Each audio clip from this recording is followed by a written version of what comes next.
Rich Eisen, host of the Rich Eisen Show on DirecTV's Audience Network, and, of course, the NFL Network founding host. He joins us here. Is Wofford a 15 seed? Isn't Wofford usually a tournament? WOFF. Yeah, right? Yeah, this is Watford. Oh, I'm sorry. Watford. I didn't hear that. Is the T? I thought it was a silent T. I think for the Premier League, would Watford be a 15 or 16 seed? Yeah, 14, 15, 16. Would be? Yeah. Okay. Good call.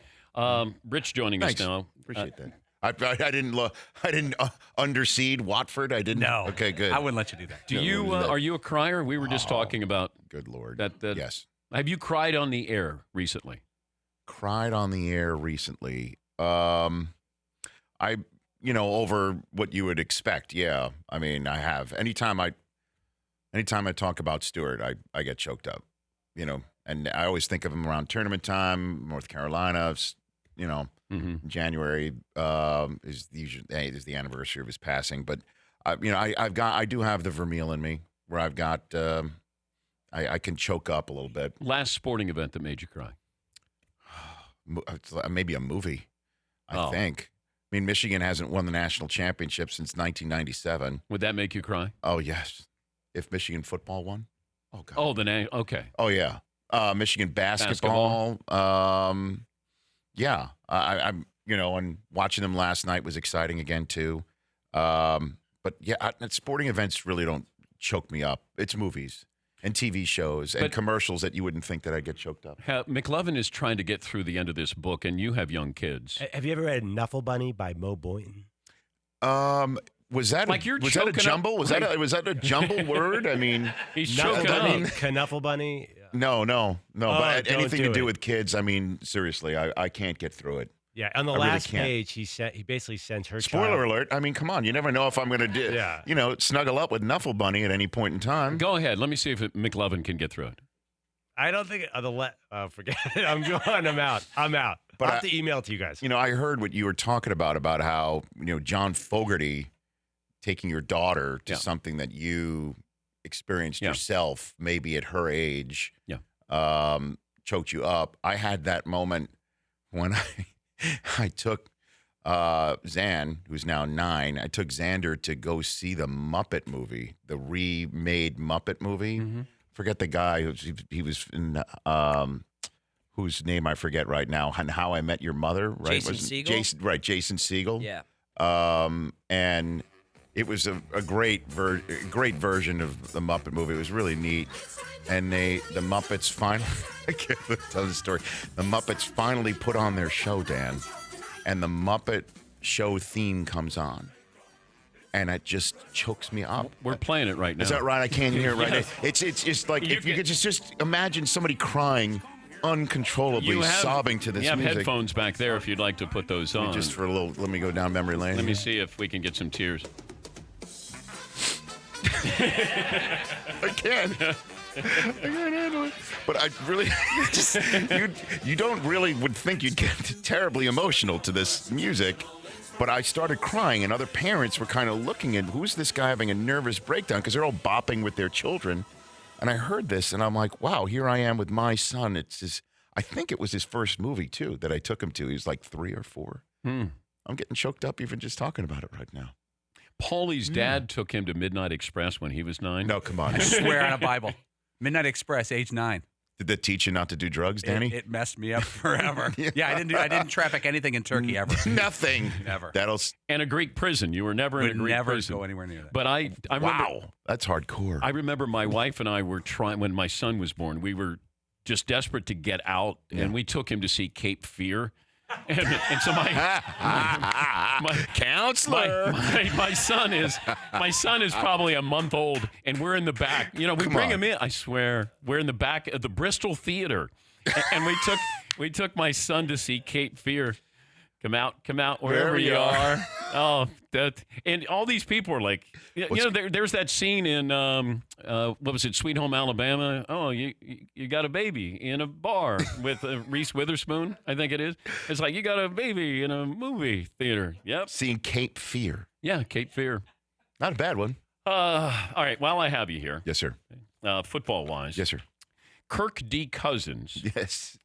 How does he validate that contract? in the eyes of the media is going to have high expectations. Oh, you've got to go to the Super Bowl. Is it?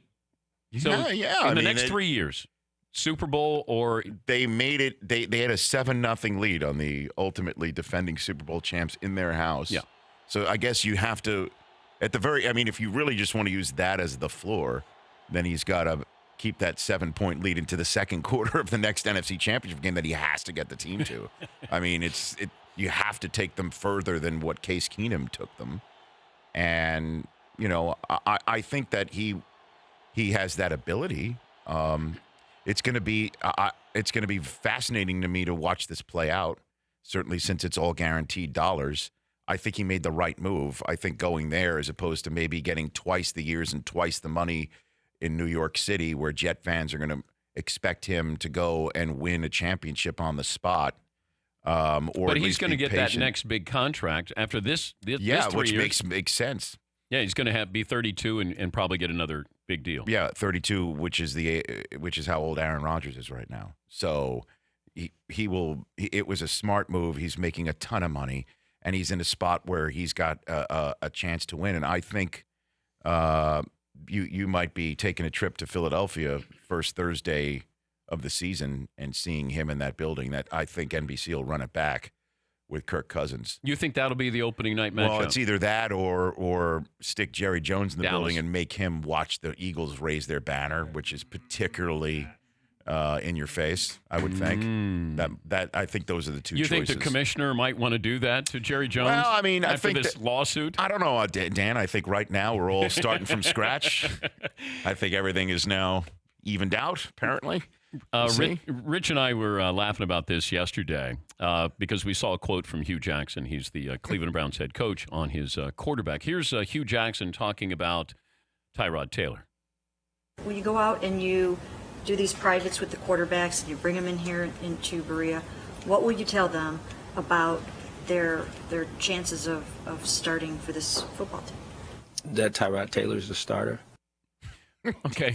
They don't have another quarterback, so Tyrod Taylor has to be the starting quarterback. So this is March, and he's naming his starting quarterback. And we're going to hold him to it. Dan. Or he should have said Spurgeon wins, not walking through that door. I mean. Okay, in September, is Tyrod Taylor the starting quarterback in Cleveland? You'd have to think so, but they have to draft somebody, and they have to draft him first overall. I think maybe the last time I was on the show, I said this. They have to call the Giants and say to Dave Gettleman, what do you need for the second overall pick? They've got 3 2s left. They used their 3 on getting Tyrod Taylor. They have 3 2s left, and just say, let's swap 2 to 4. What do you want? 2 this year, 2 next year, and they go quarterback Barkley, rip the knob off. We'll see you middle of Friday night. That's it. Just do it and end the drama. Do what you need to do at the top of the draft. Go bold. They already are doing that. So and Tyrod Taylor would be a great.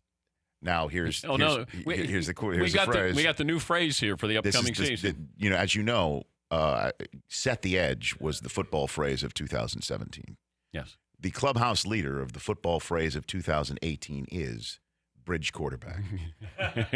Bridge quarterback. Everybody's is the clubhouse. Everybody's got a bridge quarterback. Browns have a bridge quarterback.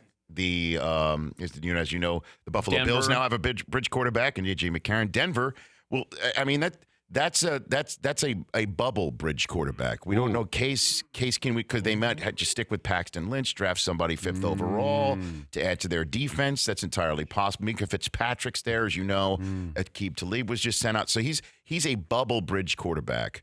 The Jets, as you know, have cornered the market on bridge quarterbacks. They have 2. And one of them actually has the word bridge in his name. Yeah. So bridge quarterback is 2018's current clubhouse leader, phrase of the year.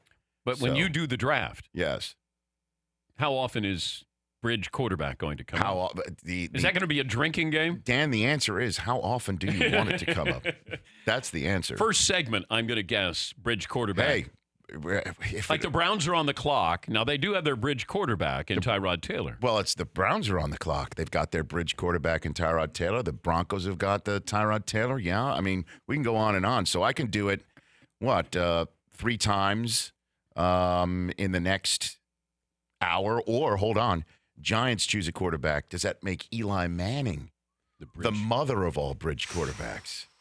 A future, an elite bridge quarterback. Would he be the Whitestone Bridge or No, the Verrazano? I'm more partial to the Tappan Zee. Oh, Dan. the Tappan Zee. That's the underrated bridge in the New York metropolitan area.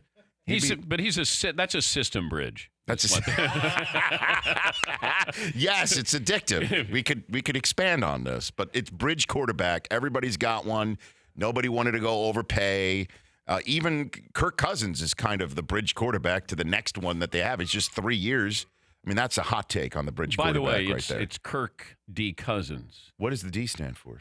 It's a middle name. I think it's David or something. But see, Okay. I had somebody in the Washington, D.C. market who said that I can't pronounce Kirk Cousins. Like I have it where it's like a T, not a Kirk D. Cousins. It's a good curb stop for you. Yeah, there you go. Rich Eisen. I was a bridge guest. Yes, you were, to get to Sandler. The Audience Network, Channel 239, Rich's show following this one, coming up at 9 a.m. local time. The NFL Network host. Back in the final hour, and Adam Sandler after this. For more Dan Patrick Show, tune to Audience Channel 239 on DirecTV or download the Dan Patrick Show app.